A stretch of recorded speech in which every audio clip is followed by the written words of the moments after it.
Good evening and welcome to the monthly ZWAC show of the Northern California Recycling Association. I'm your host, John Moore.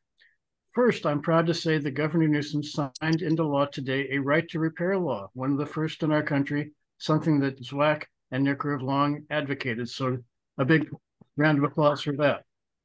Tonight, we focus on youth, because if we don't pass on solid zero waste principles to a younger generation, the goal of ending waste will stall.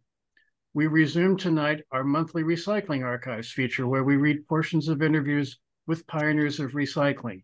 Many of these pioneers we featured have been of advanced age, and some are no longer with us.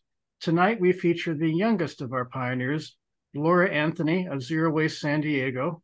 Laura was 30 when the interview was recorded and has spent the last 16 years since tirelessly promoting zero waste around the world.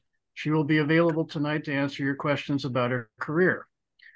A famous song from the 1970s is Teach Your Children by Crosby, Stills, and Nash. And with that theme in mind, I will interview two people who spend their days training and teaching elementary school students to waste zero.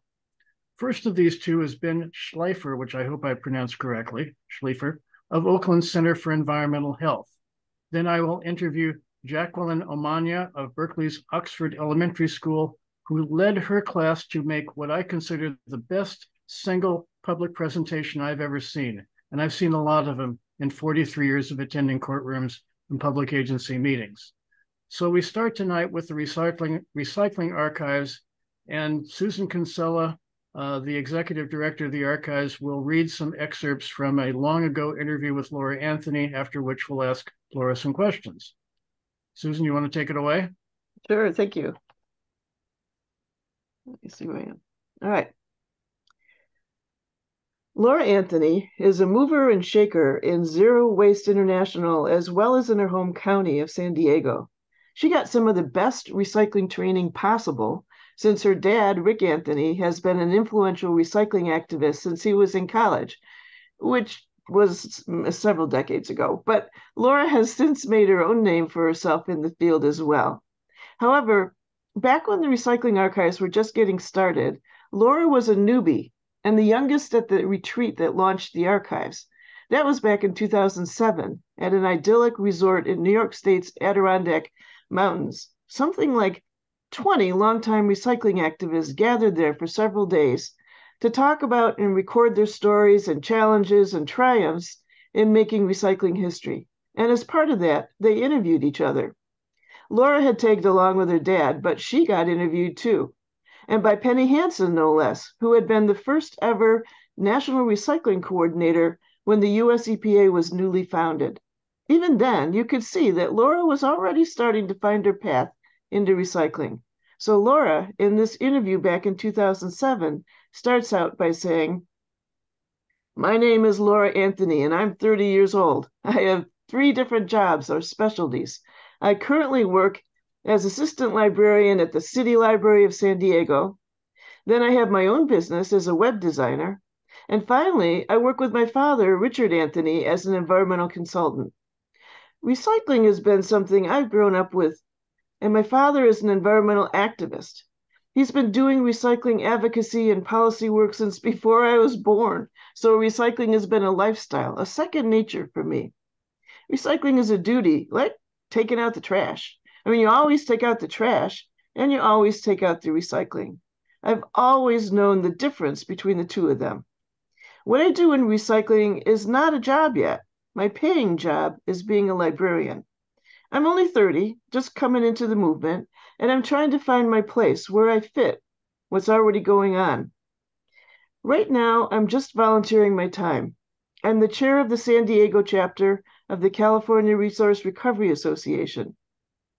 I'm also starting a nonprofit organization called Zero Waste San Diego. Our goal is to get San Diego to adopt a zero waste resolution. So being employed in the field is something I'm going towards. I keep thinking that some branch of recycling will be my job someday. So Penny asks Laura whether she's focusing on policy or programmatic work, or maybe working on the physical side of recycling. And Laura takes it in a different direction, saying, "I'm not all that familiar with recycling policies. My father, Rick, is the expert, on rules and regulations in our family, and I help them however I can.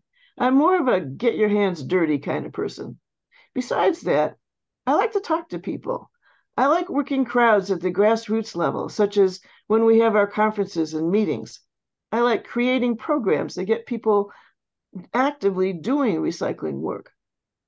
When I talk to people about recycling and get them talking about what's happening and what's not happening, I like to see the passion behind their eyes when they get a chance to talk about how committed they are.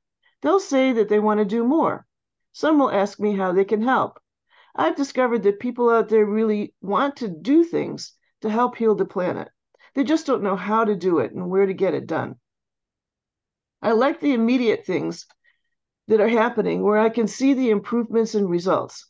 So Penny asks, so what are your particular interests today? And Laura answers, education. I like influencing people, getting people excited about telling what can and can't be recycled. I love it when they say, well, why aren't there more recycling options where I live? Or why isn't recycling happening where my friends live? For me, it's all about education. Penny asks her one of the questions that gets some profound answers in our interviews. Do you think there's a spiritual dimension to recycling? And Laura answers, yes, I do. There are lots of impassioned spirits in recycling. I think just about everyone wants to do the right thing. They want to feel good and positive about their actions. So yeah, I think conserving rather than wasting is a major spiritual movement. When Penny asked, have you traveled much in pursuit of your recycling career? Laura chuckled and she answered, I follow my father, and he travels a lot. I shadow him. I'm trying to follow in his footsteps, and they're really, really, really big shoes to follow, but I'm trying. I'm here with him at Blue Mountain Lake Resort, for example, and I've gone with him to Lowestoft, England, where he and other experts, including my uncles, were trying to set up a new and really big resource recovery park on bare land for this little town on the English Channel.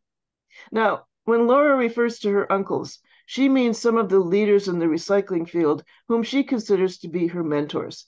People like Gary Liss, Neil Seldman, Dan Knapp, as well as, of course, her dad, Rick Anthony. She continues with her description of the English village projects she visited in England and says, the design our team came up with would be an eco-village with reuse, recycling, and composting integrated into it, along with affordable housing and rentable commercial spaces. If it ever gets built on the site we found, it will help the local economy because it will create a lot of jobs. Welfare is a big expense in Lowestoft because the fishing industry has collapsed. Lots of people were out of work when we visited. Well, unfortunately, the eco-village was never built, but while she was there, Laura was shocked by a community meeting she went to. She says, while in Lowestoft, I went to a couple of meetings in the community to talk about a zero waste facility and what it would look like and what it would do. And I was just amazed that they were saying that people would not be willing to recycle paper. And I was like, what? It just knocked me off my chair. I mean, back home, paper is among the most valuable commodities in our San Diego recycling facilities. Paper and cardboard have good markets if they're collected clean and kept clean during processing. But some people in Lowestoft, England said, no one is going to do that. So I believe the need for it to educate people is just endless. Then Laura returns to talking about her favorite recycling work. She says, I really like doing more hands-on training in recycling. We just had a workshop not too long ago in a community near San Diego. We've been educating people who want to be leaders in recycling. They don't really know the field that much, but they want to help out as much as possible. They don't know how to do it. So I just give them some tools and some hands-on techniques that they can use. I like to see the influences you can make for adults and then kind of like pay it forward. The idea is that you teach them and then they'll go on and teach others. And after that, the knowledge and protocols will spread, and eventually there'll be a huge community supporting our resource trading industries. From being in school so much, I've learned that children know how to recycle, but the bigger problem is that recycling is not as convenient as it should be in their school districts, or it's not even there at all. This generation growing up right now are all curbside kids. They know about recycling from the streets at home when the collection trucks come by to empty the set-out bins. But even though the recycling bins are there in their neighborhoods, they don't see source separation bins on streets or in businesses downtown, and they don't get to watch their parents recycling at work. Material conservation is not something that's branded into them just yet. When you ask them, what can you recycle? Well, they and their parents know it's paper, glass, and metals. But to actually get them to do it and put it in the correct bin, that's a whole different thing. So Penny asks, where do you see us 20 years from now as we develop a real environmental ethic that embraces recycling rather than wasting as the preferred way responsibly to dispose of our discarded materials? And Laura responds, I'm a bicentennial baby, and we bicentennial babies are a product of the civil rights movement. Unfortunately, I think my generation has taken for granted everything that our parents have done. But I believe the next generation, the one just a few years behind me, is going to be the next movement for good changes. They're the ones getting more ticked off because the things our parents did for us have been blocked or kind of plateaued. They see and believe that either things are not improving or they just kind of went downhill because a generation came in that's taken advantage of the situation to take things backwards. I think my role is to say, did you think about this? Have you thought about that? I think a lot of good things are going to happen and we can do it. As proof, I think about Al Gore's Inconvenient Truth, where the former vice president went up to the North Pole with some scientists who were drilling ice cap core samples.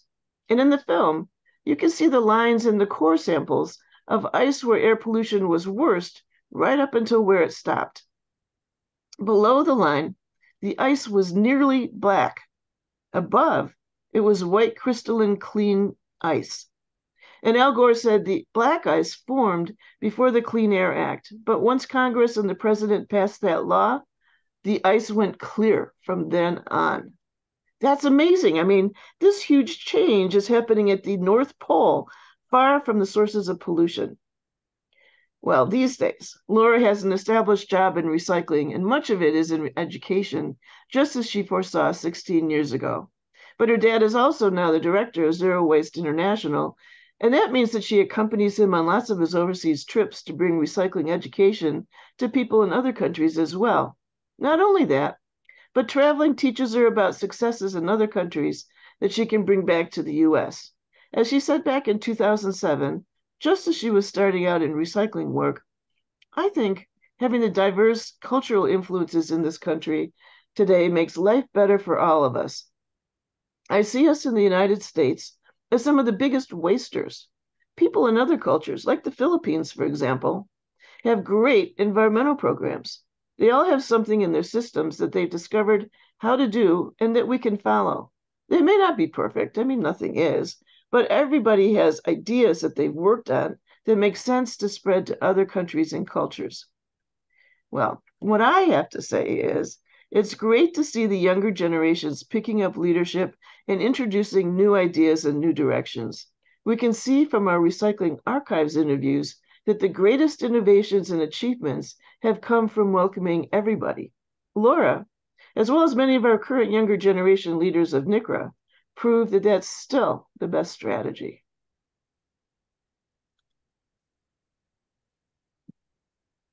So Laura, I'm going to get to ask you a couple of questions before I turn you loose on the audience for questions. I think it was very interesting that you were asked a question 20 years ago, what you thought would happen in 20 years, and here we are almost 20 years later. And your answer was, I don't necessarily think it's going to be my generation that's going to make the big changes. It's going to be the generation behind me. 20 years later, you still think that, or have you changed your view? No, I still see that. I see that we've progressed a lot, and I think we provide a lot of education, but it is the next generation. And maybe not the two right after me. I'm thinking it's even further down, but I think the next generation is going to be helping us. What do you see that makes you think that? I think at that time, 2007, I think people had phones. we're born with phones already. Access to information is so abundance now. Anybody can say something. You can Google really quickly on your phone and find that information. I also think that they're teaching kids a little bit more about science and getting them more excited about movements. And they're not dumb. They see what's going on, and they see they need to act to make changes. And with this TikTok group that's happening, this TikTok generation, a lot of movements are happening because of that. How does the right information get filtered to them? That's the question we're all at, right? Is like, how do you give this information? How does everyone get this information? If they're not on social media, it's really hard to get to. People are still reading newspapers. I think we do it by word of mouth and pay it forward kind of mentality. You get training, and consistency is the key. We just need to. Are you doing any of that work now? Yeah. So since I was 30, and wow, very impressed with what I was saying at that time. So since then, it was 2007 when I did that. So 2007 is when we started Zero Waste San Diego. So now it's 16 years. That's awesome.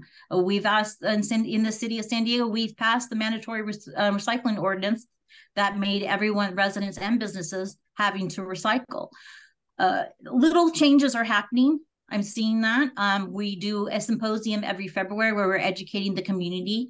While my dad still is a policy person, I'm still not really a policy person. I'm more of a boots on the ground community person. I like to see the shakers, the moving the shakers on the ground to make the changes. And grassroots is really what's out. It's the consumers that need to make these changes.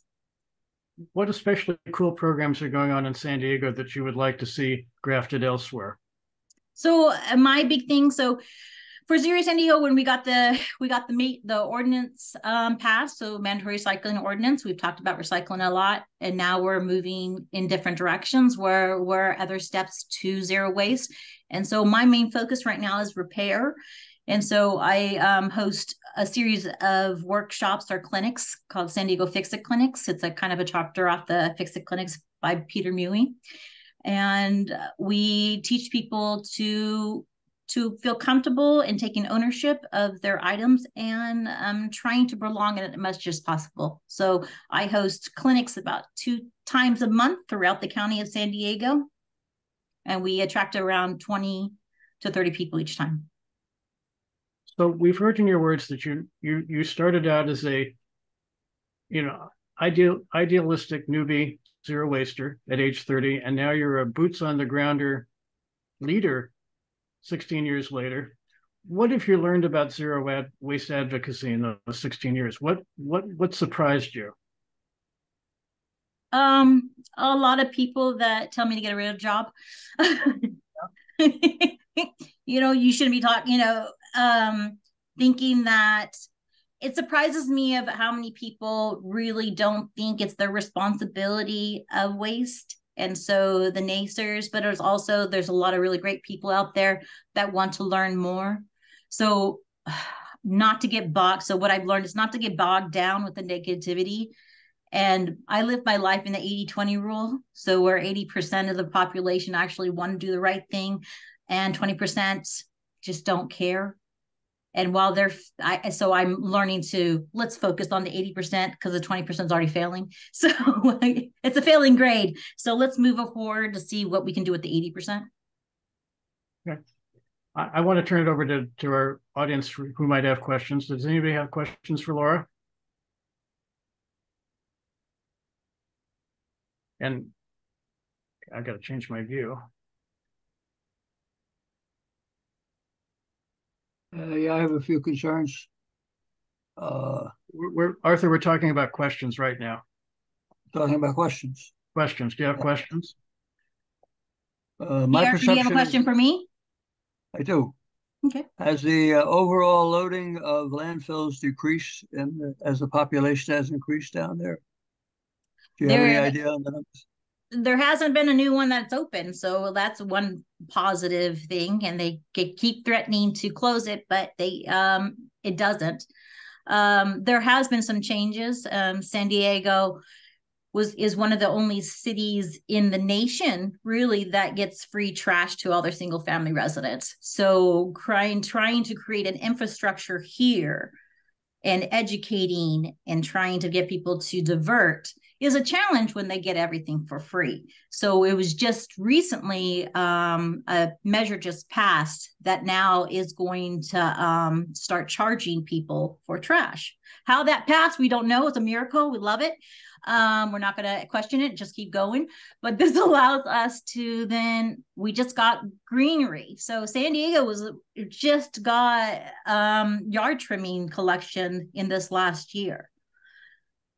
So ask me in a couple years, because this is going to really make a difference. She told me, it's like, talk to me in 3 years.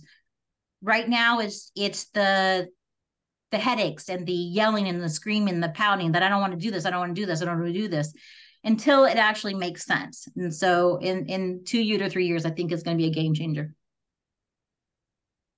But have you done a calculation down there of the tonnage that goes to destruction, to waste, to landfills, and the materials that get composted or recycled? Has that changed over time? Repeat that last statement again. The statement is that it seems to me that when we're successful, there will be very little garbage, very little G numbers. There'll be a lot of O and R numbers, organics and recycling of solid materials. Preliminary numbers I have show that number has not improved very much over the past 50 years.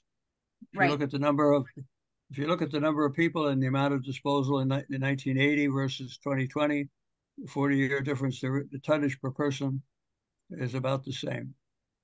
And it got good a little bit right after 9/39. It got better, and then it kind of slid back. But we also have experienced this incredible growth of population. I don't see it in Oakland or San Leandro, but when you look, places like Dublin have more than doubled their population in the last 10 years. Stuff like that is more people all the time. Is there a question in here, Arthur? Did you want? Well, I think we have, the thing I find is that when my mother learned, there is a question. When my mother learned to drive, she took her brother's place when he went off to World War I. She was 14 years old and she drove a car. No parking requirements, no state law, no laws. Right. The problem in California in general is that people are not required to recycle. It's still a voluntary thing. You don't kick butt if people don't do it. You don't write them up, stuff like that. So I'm just wondering how far we can go on, either begging or making it easier and easier. That's all. At some point we have to get real. That's all. I think 1383 is really going to help us. It's added some teeth to the game that allows the jurisdictions to fine, which is making people accountable. But of course, they usually reserve those to the biggest offenders versus the little ones. I do think the education, the boots on the ground that the cities are doing, they're starting to flip more lids. They're starting to be out there in more public, so allowing people to see that people are actually looking to see what they're doing. Because there's a lot of questions on Nextdoor saying, well, no one's going to check this. I say, you'd be surprised. There's a lot of cameras on all over the cameras on the hauling trucks that let them know these things. And so they know now it's their responsibility and you have to do it right. And I take it as a different approach to where people say, well, you can't tell me what to do. And I'm like, well, you have a right of contract to have someone service your bins, correct? So you have to do it right, because what your contract says, you have to have it in certain bins. I do think this 1383 is going to be a game changer in 3 years. I do see it's going to flip, kind of like plastic bag bans. People think that's the hardest thing in the world, but then you forget how it was before. Just get used to it. Guest one has his hand up. I don't know who you are because you're masked, but please ask your question. And unmute. Talking to me? Guest one. Just my concern is that, half $1 billion worth of deposit bills money is now sitting in Sacramento. We have a much lower recovery rate for CRV than a lot of the other Oregon is something like 88%. California is considerably lower. Okay, I think we need them. We're trying for questions, Arthur. Daniela, you had a question? Sí, gracias. Congratulations, Lara. We all love your fixed clinics. And my question for you is about maybe to transition to the next speaker. Have you tried to embed the fixed clinics as a SSL for high schools, or to like, I would love to see it as a mandatory topic in high school. And then, yes, what has been your connection with the school districts? Because now that I'm in a school district, I could use advice or two as how to, you know, and make them excited about all this zero waste stuff. Thank you. Yeah. So since like 16 years ago, I also finished my degree. I have a master's in library and information science. So I'm actually a real librarian. And so versus just someone that works there. So while I haven't been paying attention too much to the school district, which I would like to, and that's a kind of a couple-year plan right now. We've gotten so popular so quickly, the time isn't there or the money's not there. But we've been focusing on public libraries, where a lot of public libraries have maker spaces. So they have 3D printers, and this is just and they have embroidery machines and stuff like that. So we've been trying to create programs within that. And then that will help us get to the school districts.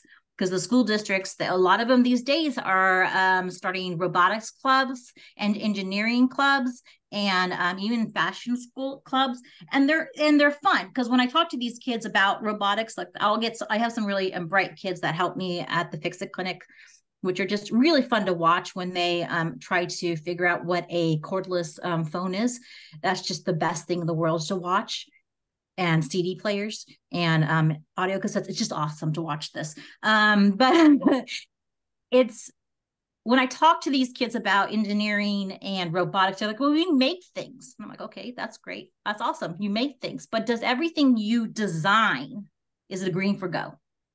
Do you have to use some critical thinking to make sure that it works properly? And so what do? You trace the line to then what? Fix it. Exactly. So it's kind of teaching these kids, in order to make things, you actually have to repair and fix things, and can make that connection. And I think it's a logical transition, is to bring them things, to have them critically think. But that's the next part of my program, is to come up with a grant to work with the school districts to make this part of the program. If you're going to have a maker space, you also need to talk about the tools to use it and how to repair things, because that's essential.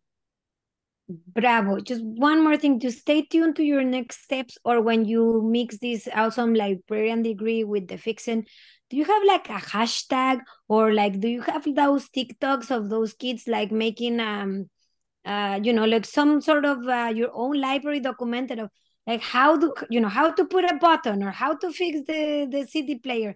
Do you have any of those plans? How do we stay tuned? And thank you once again. Thank you.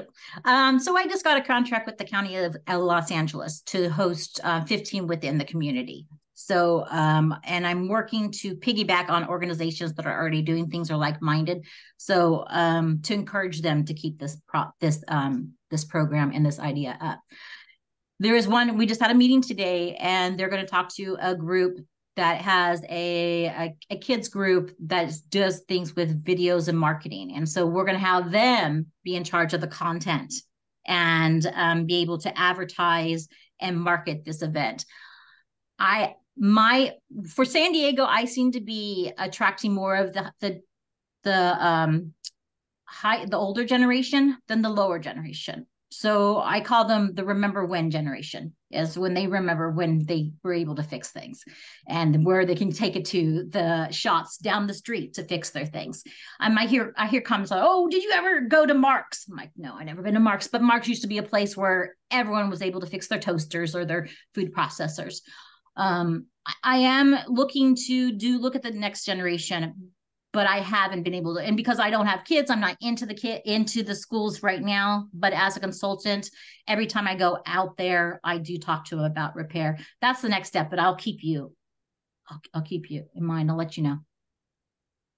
So I'll ask a question then. So we've been talking about the next generation, And 16 years ago, you were that generation, and now you've grown into a leader in zero waste.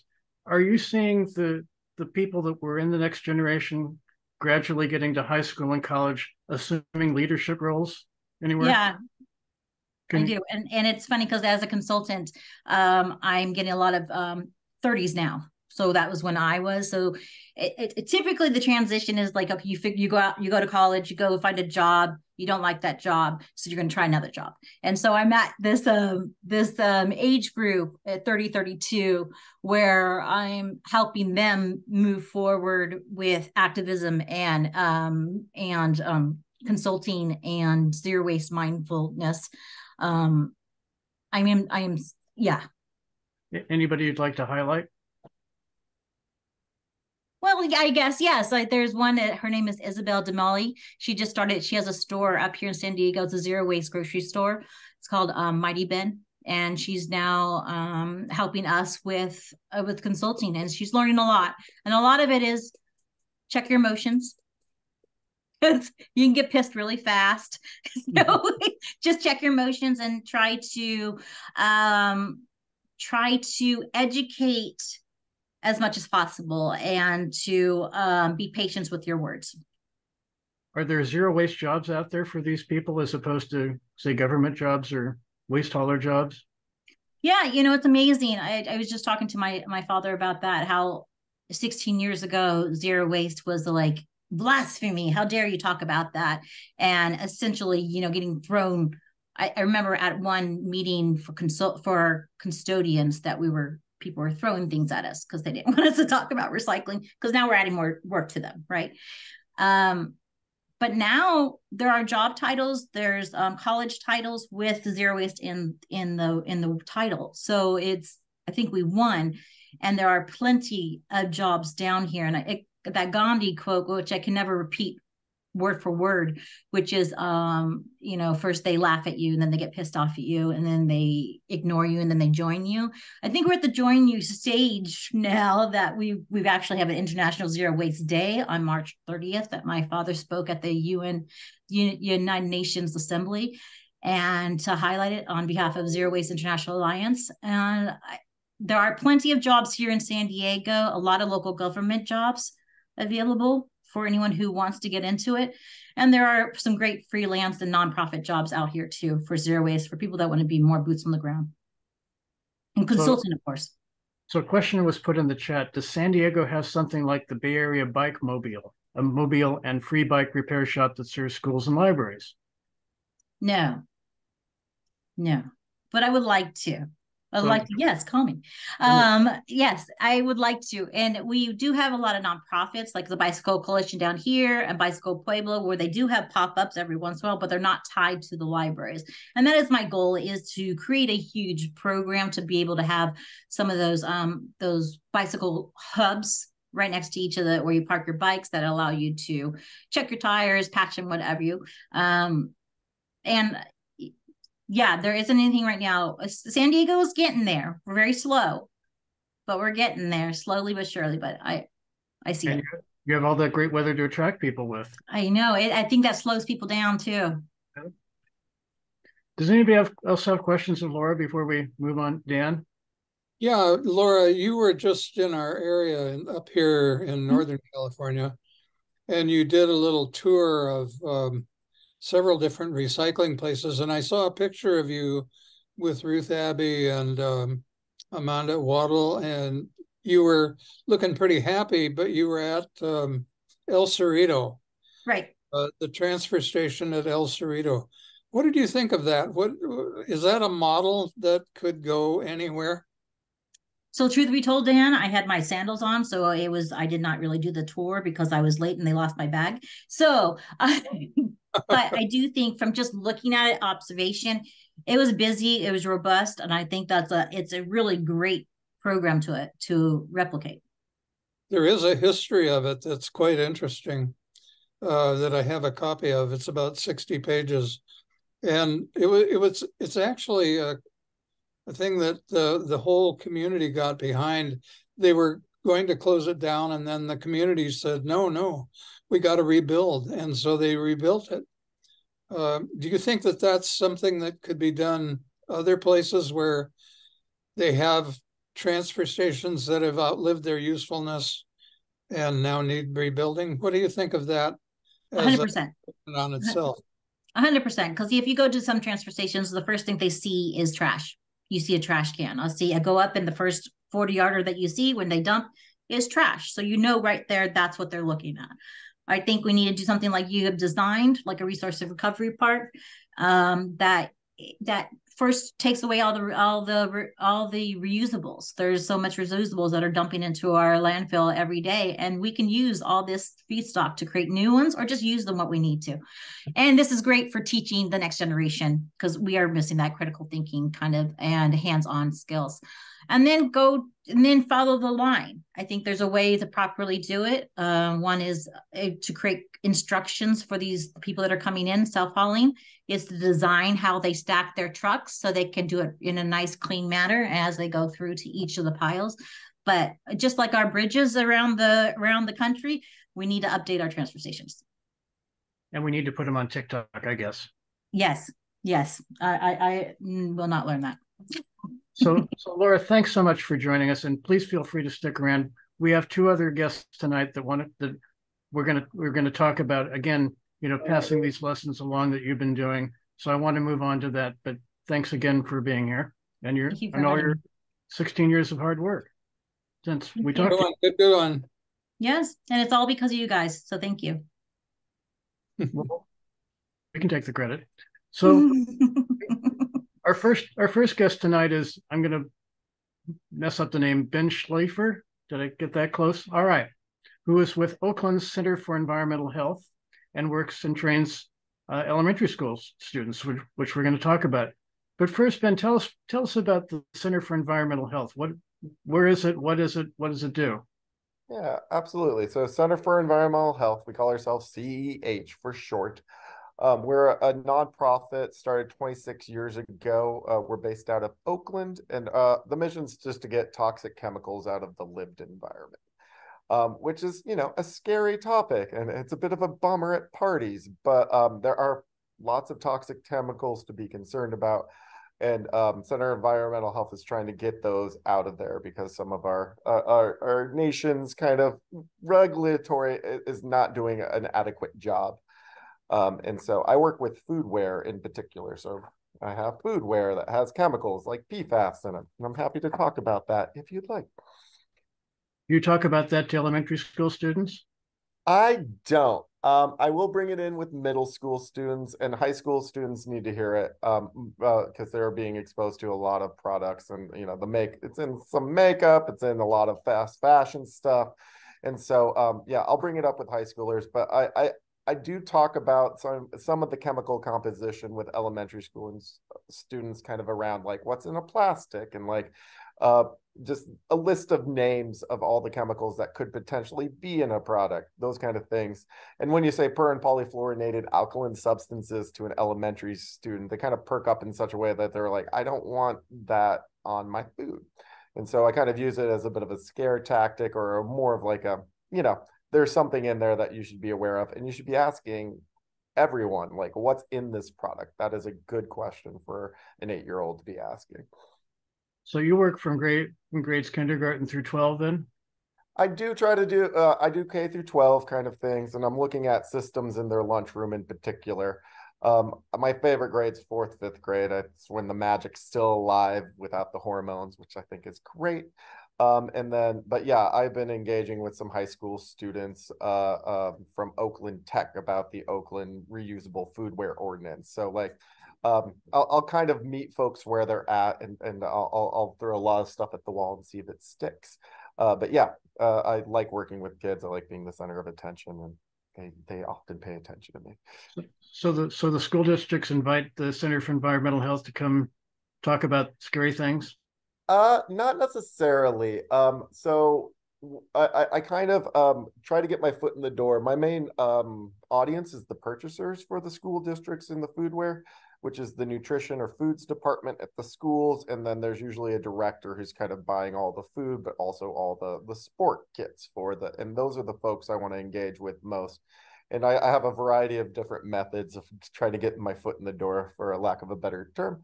And so like, I used to work for Stop Waste, so I have a lot of connections with the schools from them. But also, it's just kind of doing presentations. I could go to the nutrition staff conferences, talk about reusables, talk about milk dispensers, to kind of show my main audience that I'm here to play. I'll show up. I'm the real deal. So this is kind of an interesting aspect of advocacy. It sounds like we're trying to get the school's vendors to make changes with environmentally suitable products. Yep. One way you do that is you convince the ultimate consumer, the children and their parents, that we don't want this bad stuff, so we want good stuff. Is that kind of the scheme? That's pretty good. There's zero convincing that needs to be done. No one has asked for all these plastic products. No one's asked for a sport kit wrapped in plastic with a plastic straw and a plastic sport that doesn't really function well and gets discarded after 20 minutes of use. And so they don't need convincing, but they are the best advocates. In particular, the schools serve the students. So if the students are going to ask the nutrition director or ask their lunch staff, like, hey, can we get reusables? Or hey, can we get a dispenser? Or hey, like, the food isn't great when it's wrapped like this. They're way more likely to listen to the students than they are to kind of an outsider. But in general, yeah, they're very receptive to it. Folks as young as 5 have seen the turtle straw video, and they're like, I don't want this. I don't want this in my oceans. I don't want this hurting turtles. And so like very young students are aware of some of the issues around plastic and the problems that they're causing. They walk the streets of Oakland, see the litter, and they're just like, this doesn't look great. And so, yeah, they're very receptive to being like, yeah, let's do a system that's better. Let's do a system that's not a throwaway mindset. Can you give an example of how the 6-year-old who sees the turtle video catalyzes a change in the purchasing? Yes. 8-year-olds are going to be a little bit more of the mark. The 6-year-olds are still learning new systems, and like the 8-year-old could see a system. And so like I was at a school this morning that just launched with a milk dispenser, and the kids were cheering for it. Like, and they also were like, when are we getting reusable cups? And this was unprovoked. They had no idea like why I was there. I was just like, we brought a milk dispenser. And it's like, great. When are the cups coming? And I was like, I didn't remember telling you about that. And so like, the way it gets catalyzed is the parents hear about another school district that's doing it. They're like, I want this for my school district. They ask their students, their children, like, hey, do you think you could do a cup over a milk carton? And then you start a conversation with the milk cartons, like, that's hard to open. No one's drinking it. The milk doesn't taste great. And so like it gets the school community starting to bubble in around it. And when the school community starts to coalesce around it, and then when the stars align a little bit, you can start getting some real serious action, which is really cool. So what happens when you tell high school girls about cosmetics? Well, they were often putting on when I'm teaching, so I can bring it in as a teachable moment. And all I say to the high school folks is like, don't Google PFAS in cosmetics. You don't want to listen to any of that information. It is not something you should ever look up. Like, just don't do it. And as soon as you tell them not to do something, they're immediately on their phones, and then they're like, oh God. And so they're doing the research for you. And like, yeah. The weird thing about the cosmetics is that some of the cosmetics are more stringent, restricting chemicals than the food is. And I'd point to red dye number 3, which is illegal in cosmetics because it's a carcinogen, but it's not illegal in food for reasons. And so like there are a lot of cases of that out there, and there's a lot of reason to be thinking like, what is in the food, what is touching my food, how can it get into the food that the product is touching. So like, yeah.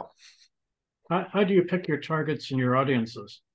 I go where the action is. At least I try to. So I keep a kind of open mind, and then like if folks come to me, if students come to me.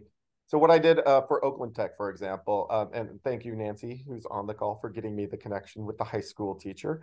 I taught all 110 of their environmental science classes, and then 6 students ended up emailing me afterwards and say, yeah, we want to help with the policy. So stuff like that. Having an education background helps when you're working with the school community. And it just kind of, you know how to talk to young people, and you also know how to talk to teachers, and you can get invited in a little bit more and help them. Also aligning some of the curriculum with what the teacher has to teach anyway. So having some background in NGS stuff and next generation science standards stuff helps as well. What do you consider one of your best successes in this? Yeah, I'm really excited about the Fremont project, which is they are moving to some stainless steel reusables. Okay. We tested some of their products, and the nutrition director was like, I had no idea that there could be stuff in products. And so he was then like, you say you got reusables, let's do it. And so what it looks like is nutrition director picks out their favorite kind of item. They picked the HEMSA tray. That is the pediatrician made this tray because she was tired of young people eating off of plastic. They reach out to another nonprofit we partner with called Plastic Free Restaurants, who will subsidize the purchase of reusables if it's replacing a plastic item. And then we get all the trays kind of shipped, and then we have to figure out the washing situation. Washing situations is probably the most complicated part because the lunch staff is a very limited number of hours. Some school kitchens don't have dish machines. But what we got Fremont is we got them plugged in with an outside company called DishJoy, which is just a mobile dishwashing unit. And so there's 2 sets of dishes. They drop off the cleans and pick up the dirties at nighttime when there's no kids at the school. And then they are always just doing that for the school days. And so I just launched on October 3rd, the 3rd school of 10. And they're also they're planning on doing all 29 of their K through 5s onto reusables. Once you do all the elementaries, then it makes sense to move to middle and then to high school afterwards as well. But what's really cool about that is we plugged in the Nutrition Policy Institute in Berkeley, and they are looking to see if students are going to be eating more food off of reusables. The theory being that if the food is served in a nicer way, presented better, it's valued more, students might eat more of it. And that would do it, and we hopefully can show that there's food waste reduction associated with reusables, which would really convince the nutrition directors to kind of switch over so they don't have to buy food that ends up going in the trash anyways. You touched on the extra work part of it. I'm sure that you get some resistance from some school employees that, oh, this sounds great, but it's more work for us, and we have too much to do already, and we're not being paid enough. But you have to overcome that. How do you overcome that? Yeah, I call that a visioning issue. And so like Jackie Nunes says that we should be spending like 80% of our time visioning and then 20% of the time kind of figuring out how to make that vision a reality. And that's what I think actually the education component is best at. So I don't want to put the problems of today on students of tomorrow because they're urgent today and were created by not the young people. And so, but what the young people provide is the visioning. They have not seen, what isn't possible, and they're very good at imagining what is possible. And so, yeah, the how to get folks who are resistant to vision is there's a lot of hand-holding that can be involved.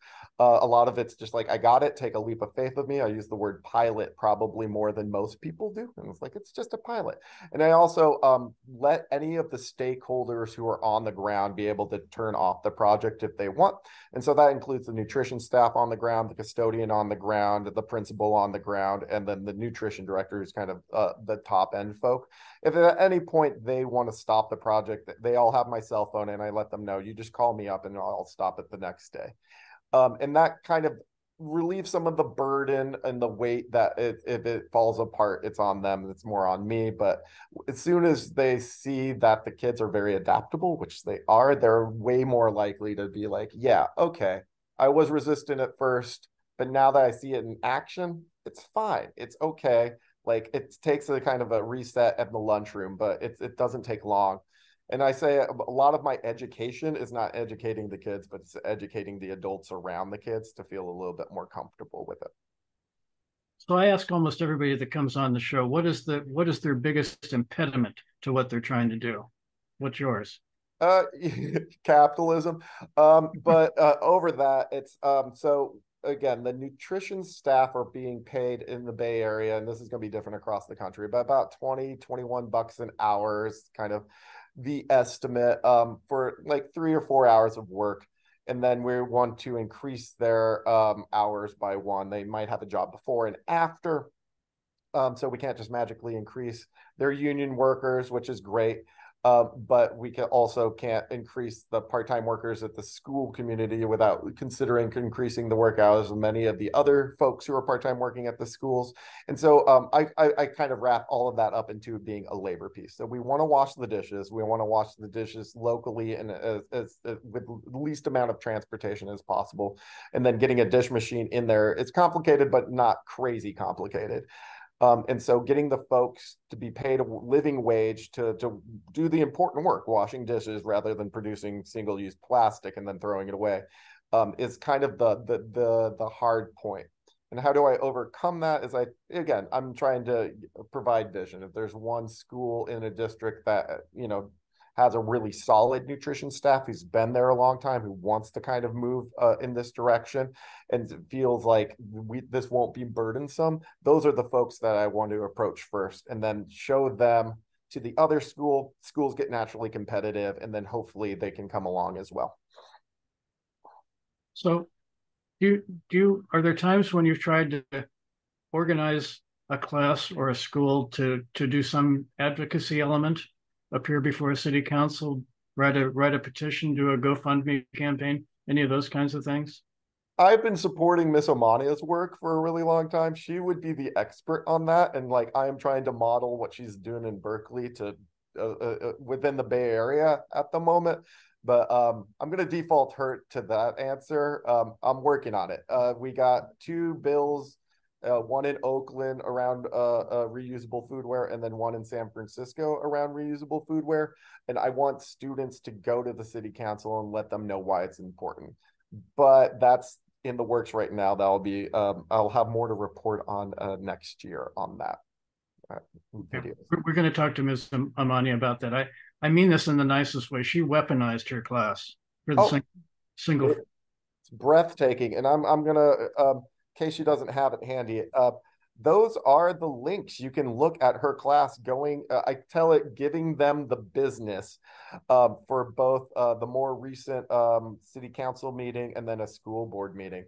And so don't watch them when she's talking, because I'm sure she won't want to show it, but everyone should have access to that. I show that to students, and students get riled up when they see other young students just speaking truth to power. So I want you all to use that in your community as well. So can you motivate students to do that? I'm thinking, a music video, we're not going to take this anymore. Catalyze them.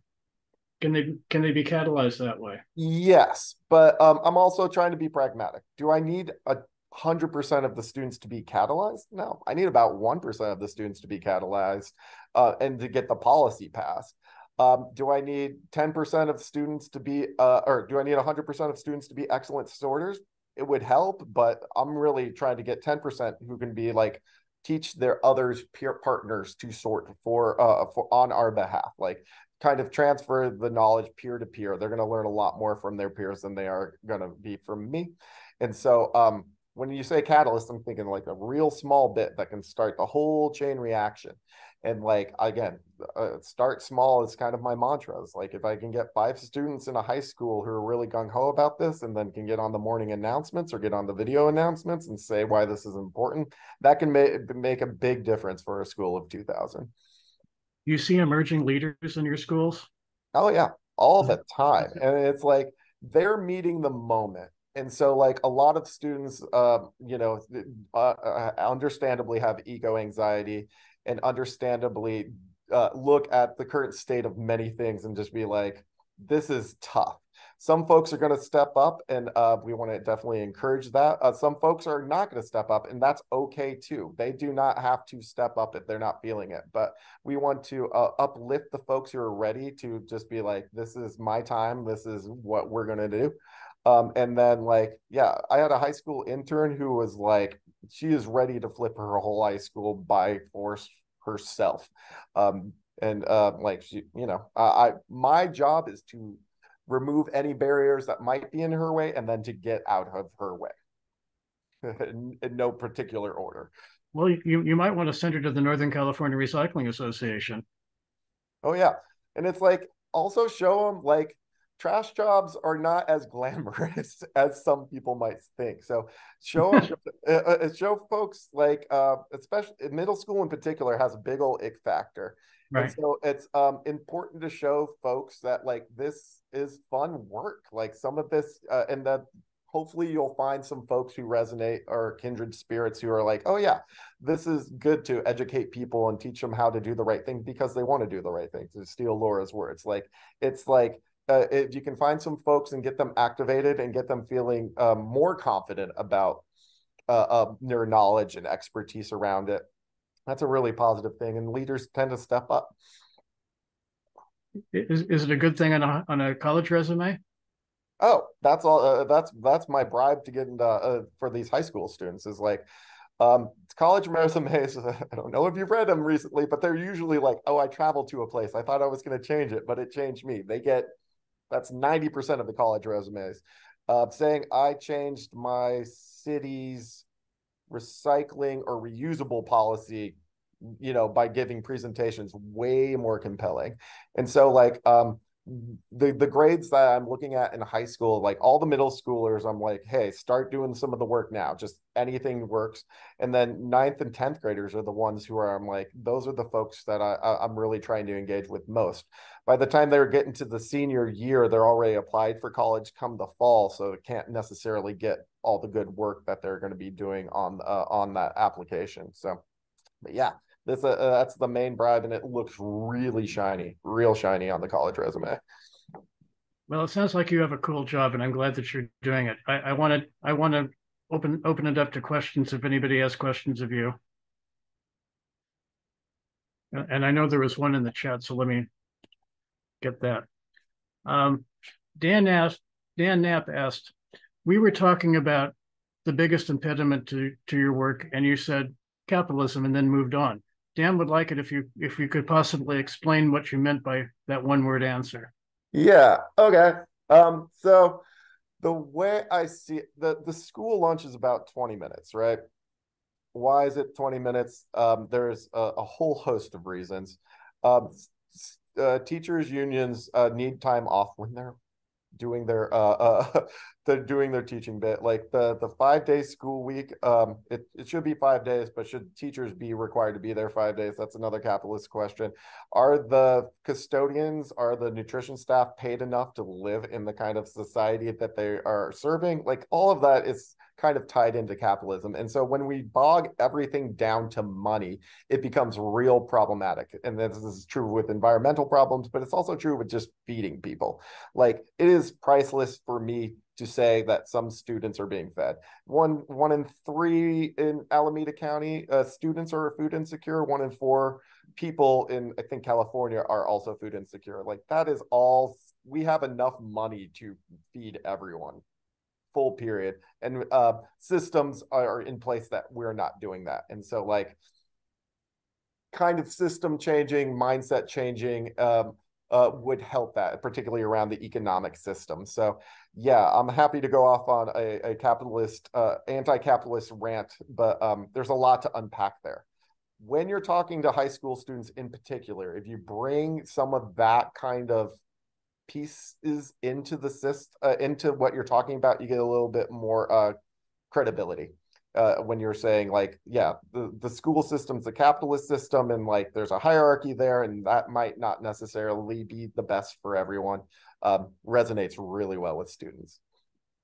I'm going to go to Jessica in a minute, who has a question, but I wanted to follow that up. Do you get any pushback from the schools or the school districts for riling things up as much as you are?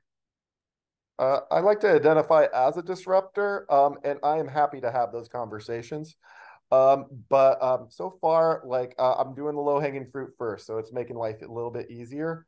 I'm excited for when like there are like those conversations are happening. But as so far, the admin has not pushed back on being a nonprofit coming in and kind of, you know, going for a visioning rather than like, this is the reality, this is the homework you have to do. Jessica, you had a question? Yeah, thanks. Hi, nice to meet you, Ben. I'm excited to learn about your organization. I work for a large charter organization. We have 19 schools in the Bay Area, and 2 particularly in Oakland. We don't have nutrition programs on site. We do like third-party nutrition programs. Have you worked at all with any of those, like Better for Youth schools, or like, because I want to make our schools more sustainable, and that's really hard to do when we don't have control, especially with a food program. It drives me crazy when I go visit schools and see the food and go in the right bins. So. Yes. So, yeah, like Revolution Foods, for example, is kind of a place that puts in, makes food for large school communities, lots of Marin. And unfortunately, they're the only game in town for a lot of schools. But that's not to be said they can't be pushed. And the idea is that like a lot of the foods you can order the day of, like this is the menu items. I would like to click on this one via phone app. There's 0 reasons they couldn't be like, I would like my food served on reusables, or I don't need a utensil for this meal. That could be added to their system. 100% wouldn't be that hard. Like you can have reusable clamshells. They're polypropylene, not my favorite, but still could suffice. And then they could clean it offsite. If they hear from folks who are purchasing their food, including school admin, but also from parents, also from students, like, hey, you just take a picture of the food that looks bad in the plastic film and be like, I don't want to eat this. Put that up on the social media and then, you know, tag Revolution Foods. They will start reacting to that kind of activism. Like it's just, you know, they want to put out a good product. They have certain wrapping systems. They want to hear from their customer base. Let them know. Let them know like that this plastic film, this HDPE plastic film is not acceptable. Let them know that or ask the question, do you have PFAS in your foodware? There's a certification that makes sure there's no bad chemicals in single-use items and reusable items now. Ask them, are you certified in this? Can you get certified? What would it take? Those kind of questions that they should be answering to their consumers. If they get enough of that, they'll start coming to the table in a different way. I know that's kind of skirting the actual thing. None of this is light switch, unfortunately. Yeah, start asking the questions, and then hopefully we can get some other schools in Oakland on reusables and be like, I want Revolutions or whoever your food service, Seduxo, Airmark, I want this, like make this happen. And Seduxo, I've worked with in the past, they were resistant to food share tables, and then suddenly they weren't. And so like they also understand the climate crisis. They also understand they don't want their food that they're producing to be thrown in the trash. You keep pushing and stuff might happen. It just takes a while, a little patience. Marathon, not a sprint kind of thing. Yeah, I do love the idea of like it does. It looks terrible in the packaging. I mean, kids just pick it up, they take it because they have to, and then they put the whole thing in the trash and they don't eat anything. Yeah. Tell a few students who might be gung-ho. Hold on to that piece of thing you're going to throw in the trash first. Is it a hockey puck? Is it a cookie? Is it pizza? I don't know. And we're going to take a picture and do a little social media campaign around it. Kids are going to love it. And then, you know, you have something you can just be like, share out. This is what the folks you're serving think of your food. Thanks. So thank you, Ben. I want to transition from you who visits the classrooms to Jacqueline Elbing-Omania, who's with us, who's the in-class teacher every day. And I've given a lot of lead into her, so I want to describe a little more detail why before I ask her questions. And I'm going to share something on my screen, if I can figure that out, which is maybe not possible. Well, I will figure it out somehow. Oh, I could share it too. It's the one. There's one slide that you have. It's the little girl holding up the mason jar, which if you could. Oh, okay. If there's a way to, I'll just tell the story, and while you're maybe can, because I thought I had it. Yeah, I don't know which one you mean. Yeah. Oh, maybe. Okay. Yeah. In any event, the city of Berkeley was intending to hear at a public meeting whether they wanted to pass this landmark ban on single-use disposables. And there was a huge crowd of people showed up. And there were so many people that the first night the city council couldn't even hear everybody. So they had to make everybody come back a second night. And the show stealer at the city council was Ms. Omania's class. And if you've been to a public hearing, you know that you don't get very long to speak. You get 2 minutes. And it's hard to make an impact in 2 minutes, especially when you've got a long line of other people who are queuing up to speak their piece. But her class did something remarkable, and I try a lot of cases, and so I appreciate great presentation. And what her class did, one girl in her class stood up and she held a little mason jar, and she said, "This is all of the trash for our class for the entire year." And of course, pictures speak 1,000 words, and it was a wonderful picture. It was much more impressive than Annie Leonard's speech later on. It was just incredible. And I don't know how that came about, but I tell everybody I know about trial advocacy. This is the best thing I'd ever seen anywhere. So anyway, that's the lead in. If I could figure out how to get the picture up, I would do it. Try it one more time. I don't have that exact picture, but well, I had it all queued up. I have this picture. Do you see it? I don't know. Not yet. Oh, it doesn't show. Arg. Yeah, I had to prepare more to have that. Well, right. So tell us about how you began teaching your class to recycle. Stop. How I began teaching them to recycle. Well, we recycle paper and we compost, but we're actually trying not to, because we're trying to be zero waste. So we're trying not to make the recycling in the first place. Mm-hmm. Why I started that? Well, I went about 10 years ago to like a talk at the Ecology Center for Plastic Free July. And they showed a film which they had put trackers in the Berkeley trash, and they showed what was actually happening to the plastics in China. And they showed two different factories. One, which was the better one, where the women are sorting through the plastics on their sort of textures or the qualities of it. But the toddlers were all walking between all this, and the woman had the baby strapped on her back. And I just saw that and just thought, this is not like, it's not right. Like, this is not really recycling. And so I thought, how could we do things differently so we're not participating in that? And so I brought the question to the students, and we thought we would try to go zero waste.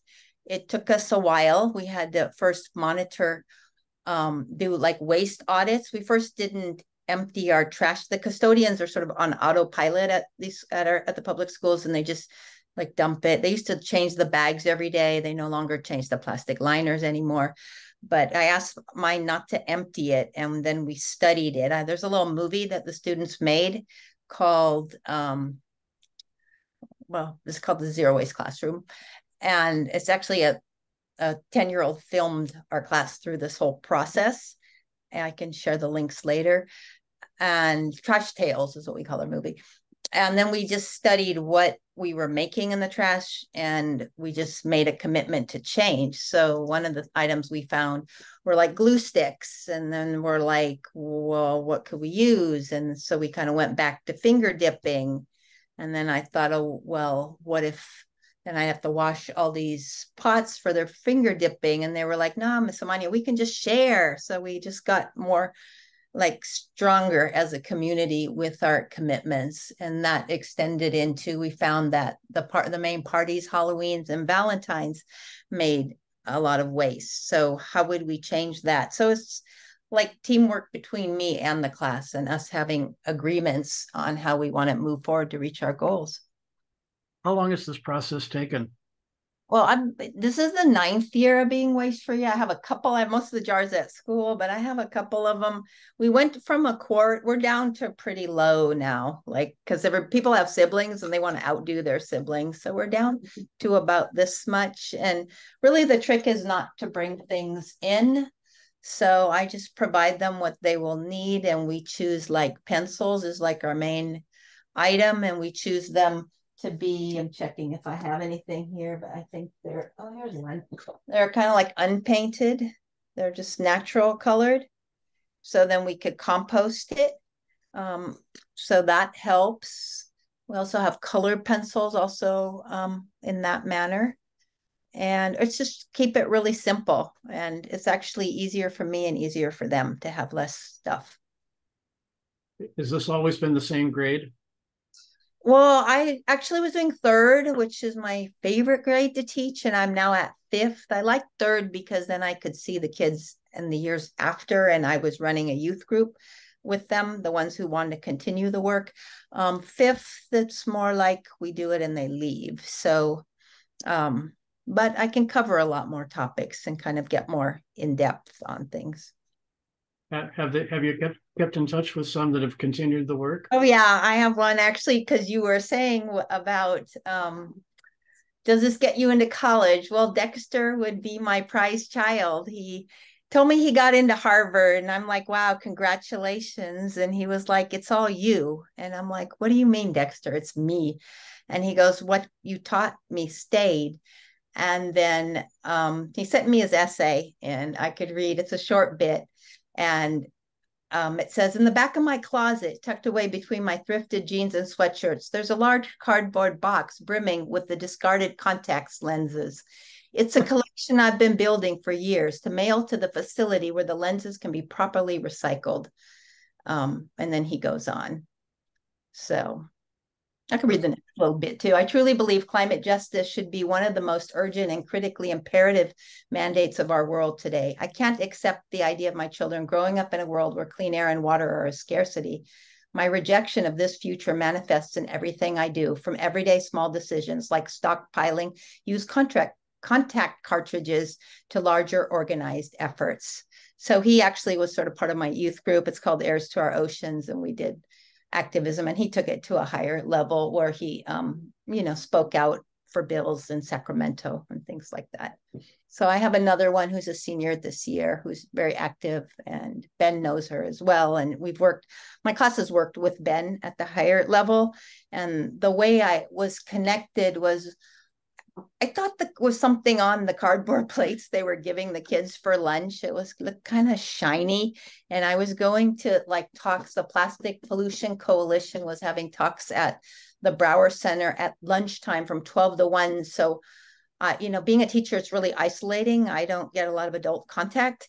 So, and I want to learn more on these topics myself so I could kind of sift down and see what I want to pass on.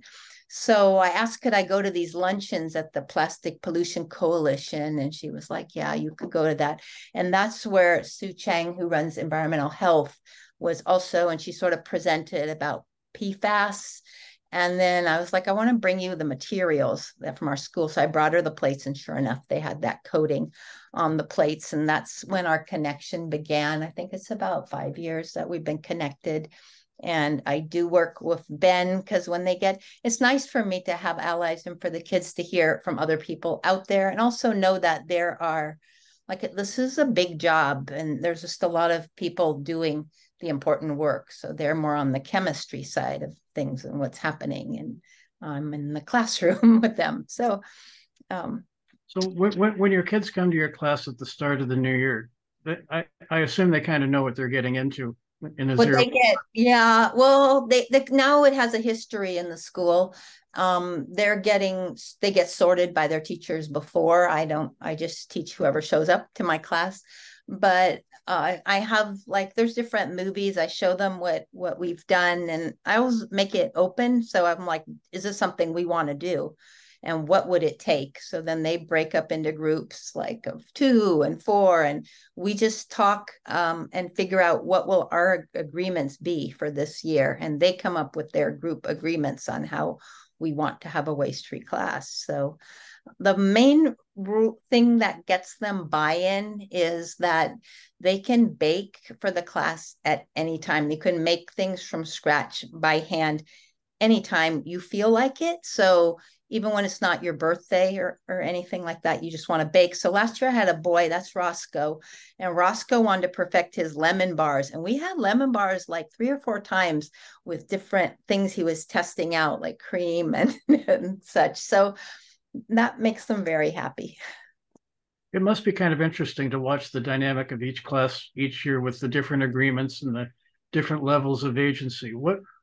Yeah, there is something happening with children. They're getting much more anxiety because it's like the news, it's like every day. Like we hear that there's plastics in the air we breathe and on the mountaintops of the Alps and things. So over the years, I've just noticed like more of a heaviness and more of a feeling like it's too late or is it futile? So that changes my approach. And I actually don't do as much on the plastics, like because it's depressing kind of, and they need uplifting. So like last year we did a big thing with tree planting. And the thing I'm testing out is because I've asked my students, like, what would you have learned about these things if you had learned in kindergarten? What do you wish you had learned? You had learned in kindergarten at the start of school. And the main thing Susan said was what a fossil fuel was. And then I asked, so what if you found that out, how would that change you? And then they said, well, we would have walked and biked more like readily, enthusiastically. So last year we did a whole approach where we taught kindergartners some basic vocabulary, like just climate change, fossil fuel, carbon dioxide, like what those words even mean. We taught them that as a base. And then we linked it to trees, and we linked it to this idea of a hub tree and how trees grow in a community. And then we actually received free trees from an Oakland project called Oakland Roots. And we planted some at school, and they took trees home. So that was last year. This year I'm trying, I mean, we've always been buddies with kindergarten, mostly because that's the most like-minded teacher on staff. And also I just love this idea of seeing how young, like it just sets the tone of school. Like what if school has a whole different approach of activism and informing yourself to be like a steward of the environment? Like what would that look like? So this year, I think we're going to do about plant-based food, plant-based diet. And again, I asked last year's class, what did you like about our relationship with the youngers? They said we need to do more things as simple as make a salad. So this year I'm taking that idea of make a salad, and we're going to make 8 different kinds of salads with these kindergartners. And before we make the salad, we're going to learn about the impact like our food choices have on climate change. So those are my thoughts right now. So it changes up all the time, because I don't like to do the same thing, and I just like to keep learning. Well, yeah, it sounds like a process that's going to have a different outcome every year. But you mentioned anxiety, and I know that kids today are more anxious. Are you able, through your teaching zero waste principles, to measure a reduction in the anxiety between the start of the school and the end? I think so. Yeah. I mean, I had a super sensitive child last year, Piper, and by the end, she felt like she had like a little bit of a toolbox for activism. Like the problems are big, but this is what I can do. You know, I could speak up with writing or art, or always, you know, find allies. And that's what really shows them, having the relationships with the younger students, to, you know, what that feeling is like to be an ally.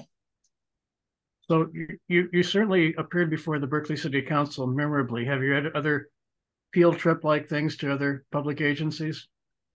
Well, we actually worked with the Berkeley City Council before our school district because they were more welcoming. So they had Martin, who runs the Ecology Center, had asked me. Well, I always, like I said, try to join groups where there's adults because I want to talk to adults more.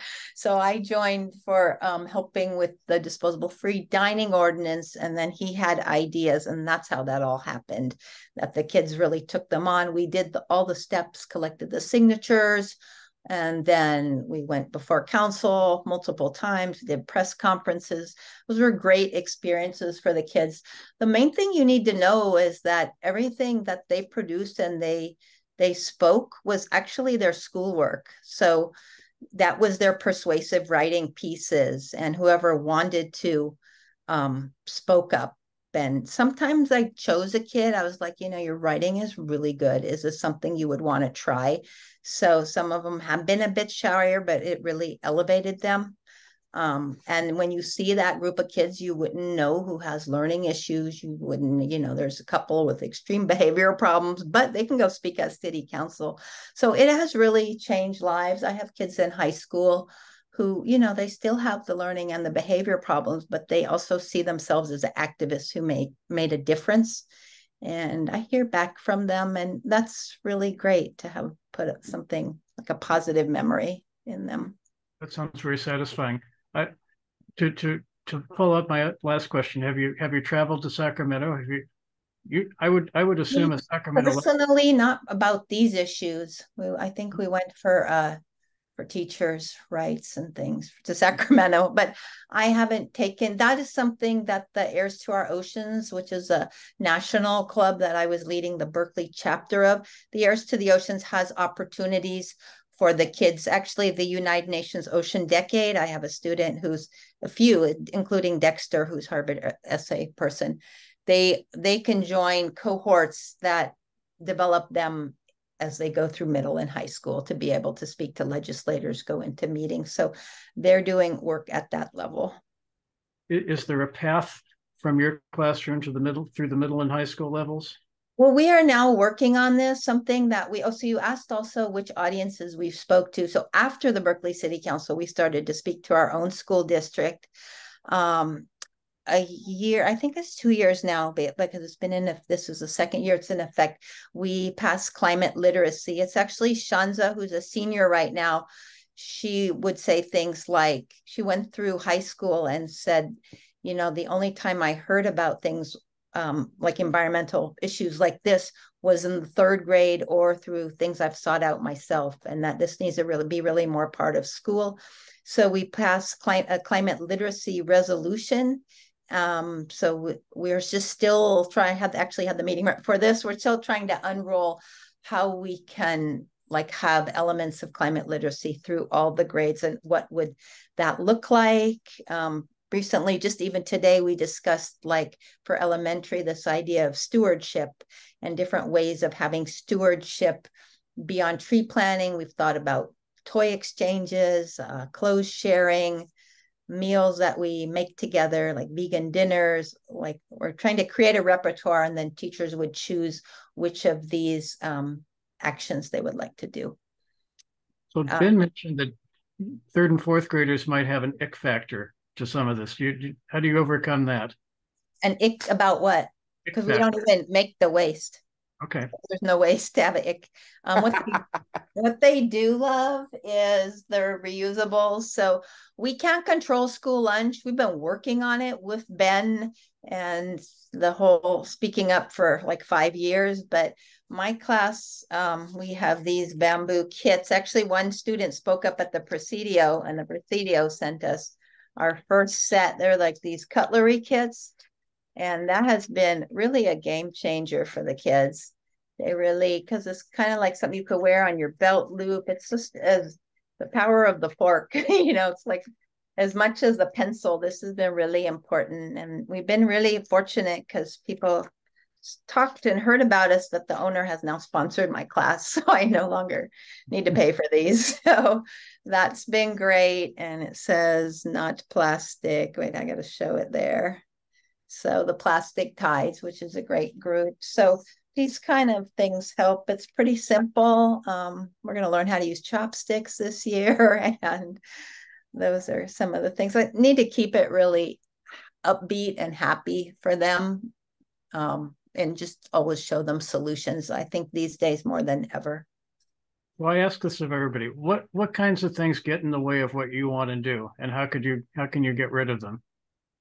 Oh, well, we have a lot of requirements for public school. I mean, we're on pacing guides for the math, we're on pacing for the literature. They need to be at level T, UV. It's kind of a lot, like a treadmill. But if I think like deeply, and I can find ways to pack a lot in.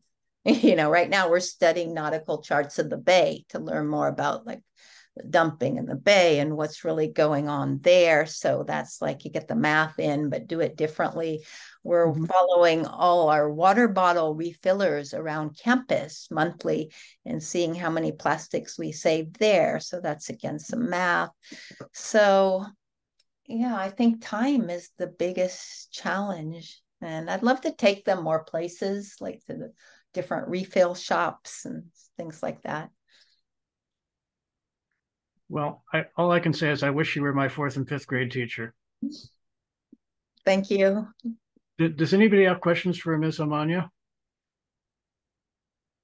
Got to be something. Mary Lou? Yeah, I have a question. I used to be a high school teacher. I haven't done that for, I don't know, about 4 decades now, but I was a high school teacher, and I taught public speaking. And it is astonishing to me the amount of presentation that you have these kids doing. If I had had kids coming into my classes who had that kind of background in real world presentations, they would have just been terrific inspirations to everybody, and they would have been very high skill level. Do you find, particularly in regard to making public presentations, do you find them to be really afraid, or are they good when they're in a group, or how does that work? Because I had children who have achieved this level is really remarkable.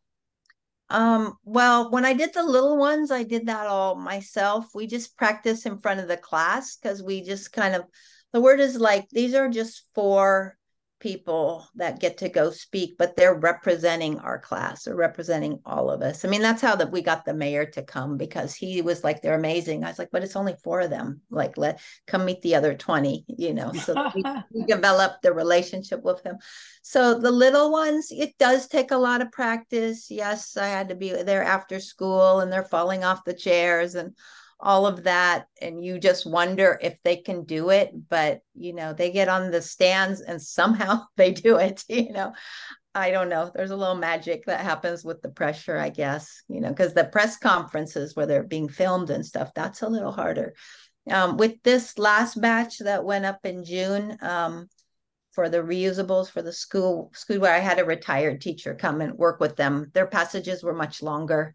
Each one had 2 minutes, so that took extra, but they are supportive of their classmates. And I think maybe even because of the COVID times, the kids are really different now. Like any small thing, the whole group will clap. You'll just think like they're rock stars. You just say a name and so, they miss some years of social interaction. So there's extra making up for it, I think, happening these days.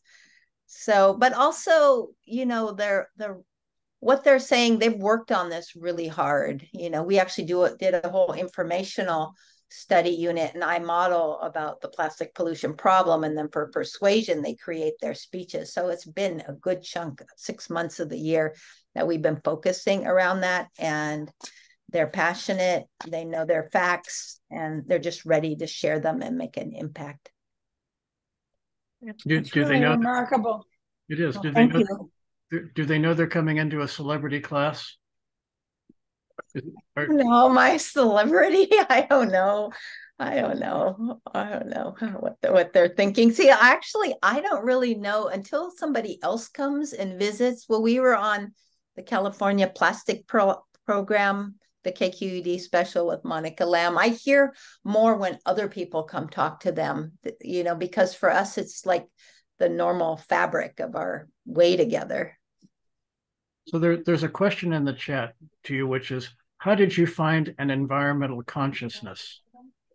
Ooh. For me, oh, well, I have to give thanks to my background. I mean, with my mom, we were kind of have this mixed background. So part of it is in the Caribbean, where like I was working at the actually farm school in Grenada right after there was a farm school during the revolution and after. My dad's side's from the Caribbean, my mom's side is European, German.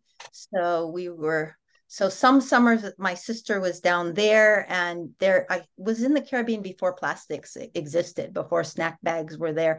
They hadn't seen any of that. If you didn't eat by 6 o'clock, there just was no like food on the street. So really different, you know, baskets were woven, everything was reused. There weren't even egg cartons. I don't know, it was really a different life with the minimum. And meanwhile, my mom, who was here, we reused everything because she was like German, and that's sort of part of their culture to be more in touch with nature. We dried apricots. We have very unusual things that we did, but those things were normal for her. So I guess I was super lucky to have different experiences like that. I also did my master's in environmental education. I actually was not interested in being in the classroom. It happened accidentally. And my first years of teaching was actually the school farm and garden. So that's where I'm coming from. And I never thought I'd be teaching indoors. So once I was indoors, I always tried to bring the outdoors in. So like my class joins a farm and we get produce from the farm, things like that. Rick, did you have a question? We're working in school districts, mostly on the technical side, setting up the recycling programs in the classrooms and educating the custodians. And we're doing really well in the primary and secondary, but high school kids are a whole different ball of wax. And I'm curious, what kind of social programs would you use in a high school to get, and I agree with you, if you get, or what, I agree with what they were saying, that takes you know, if you had 10 kids who had a lot of energy, how do you find them? How do you organize them? How do you get the school district to let you, the class, to help you out?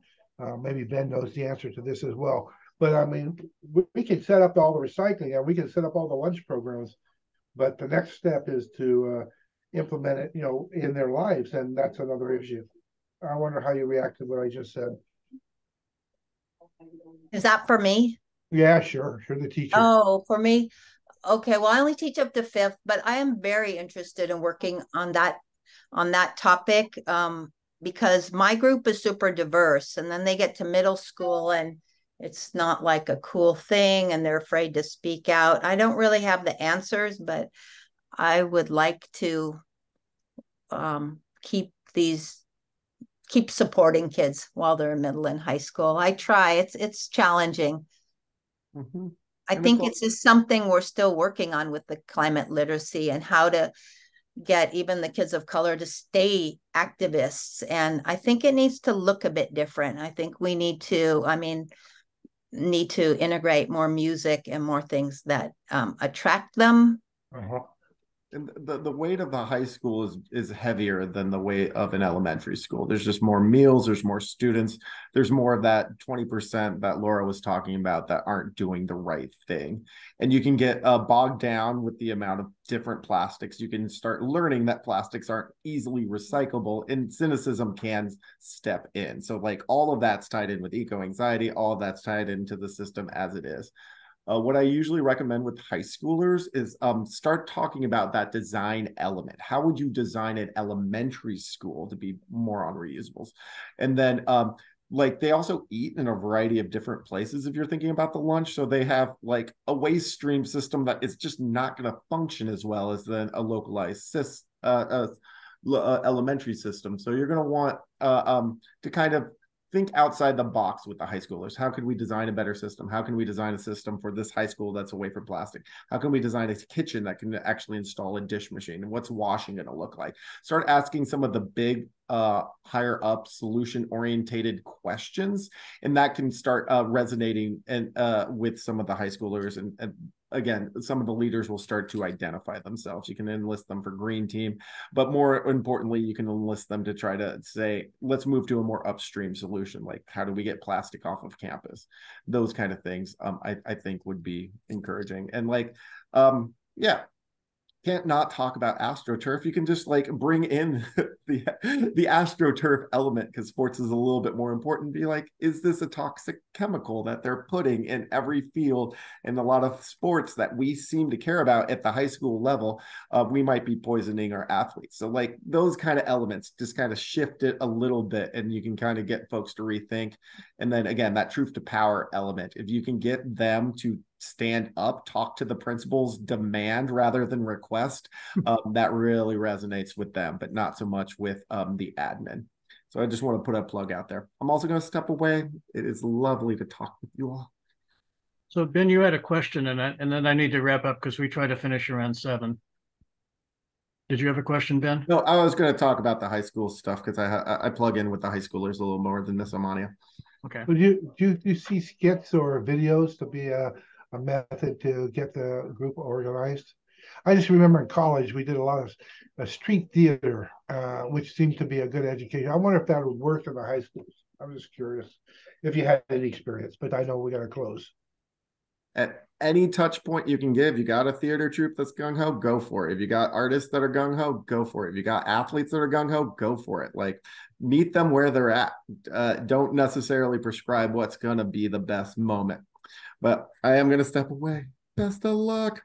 Okay. Well, I need to wrap up, unfortunately. This is a thank you for Laura and Jacqueline and Ben for showing up tonight and taking your dinner time. I personally feel better that we're leaving the earth in better hands. And I thank you for your work doing it. So we do the show the second Tuesday of each month. Next month, in November, we're going to be talking about life and death. Particularly, the life part is going to be, we will have a former City of Oakland planning commissioner who is building tiny houses to help the homeless crisis. And we're going to talk about how that impacts zero waste. And on the death part, we're going to have a representative from a Seattle company that composts humans. And that will become legal in California in 2027. So if you can wait to die until then, you'll know about human composting in California. That'll be next month. This is the ZWAC show. And thank you everybody for joining and for our guests. Well, thank you, John. Peace, love to everybody. And feel better, Rick. You too. Keep on struggling. Good night, everyone. Good night. Bye. Good night. Thank you.